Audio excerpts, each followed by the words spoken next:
connaissez tout ça, hein, on ne va pas faire tout sur la fragilité, mais comme c'est une récollection, il n'y a rien à faire, la parole de Dieu d'abord. Exact. La parole de Dieu.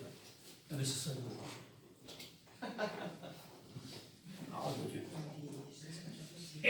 Voilà. Alors, la parole de Dieu d'abord, donnez, c'est dans l'évangile de tout à l'heure, hein, donnez et l'on vous donnera, répétez, je vous donnerai là, donnez. Ensuite, c'est une mesure bien pleine.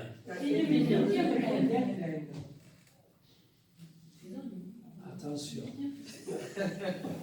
Tassez. Secouez. Débordante. Voilà. Alors, parce que les Juifs, ils faisaient l'aumône pendant la période avant Pâques, et ils mettaient des pans comme ça, vous voyez, et on mettait des billets ou des pièces. Comme ça. Il y avait deux gros troncs à Jérusalem, enfin, dans le temple, deux grands troncs, puis alors il y en a qui mettaient, tout le monde les voyait, ils déposaient leur obole. Oh, tout le monde m'a vu, j'ai mis 50 €. Vous l'avez vu? Et alors, là, Jésus avait vu la petite veuve, vous vous rappelez? Oui, elle a et Jésus a fait le modèle. Elle a donné de son nécessaire et non pas de son superflu. Elle est déjà dans l'abondance. Elle est dans l'abondance, dans la confiance, dans son courage. Elle est déjà là, voyez-vous? Voyez, elle n'est pas dans le tu m'as vu donc, mais je suis déjà inscrite dans le livre de la vie. Voilà. Christianisme. C'est la religion, une religion, très bien, qui s'appuie sur la personne de Jésus, sa parole, ses actes. C'est pas mal vu. La christologie, c'est christocentrique. Le christianisme s'appuie sur le Christ. Voilà. Le message du pape au Maroc, il y a un an, je crois, c'est ça, mars 2019, dans la cathédrale de Saint-Pierre à Rabat. Jésus, dit le pape à la cathédrale, ne nous a pas envoyés pour que nous devenions les plus nombreux. Ça, c'est bon à entendre ici. Il nous a appelés pour une mission. Il nous a mis dans la société comme cette petite quantité de levain, le vin des béatitudes et de l'amour fraternel. Cela signifie, chers amis, que notre mission de baptiser, de prêtre, de consacrer, n'est pas déterminée particulièrement par le nombre que nous occupons, mais par la capacité que l'on a de produire et de susciter changement, étonnement et compassion. Être chrétien, c'est une rencontre. Alors là, moi, est-ce que vous entendez ça? Être chrétien, c'est une rencontre. Donc, vous avez déjà, quand on rencontre, vous avez quelque chose d'inattendu, d'imprévu, un face-à-face avec. Vous n'êtes pas dans l'anonymat. Vous êtes dans l'imprévisible, dans l'inattendu. Voilà. Alors moi, je me pose la question, est-ce que Jésus a aimé Satan?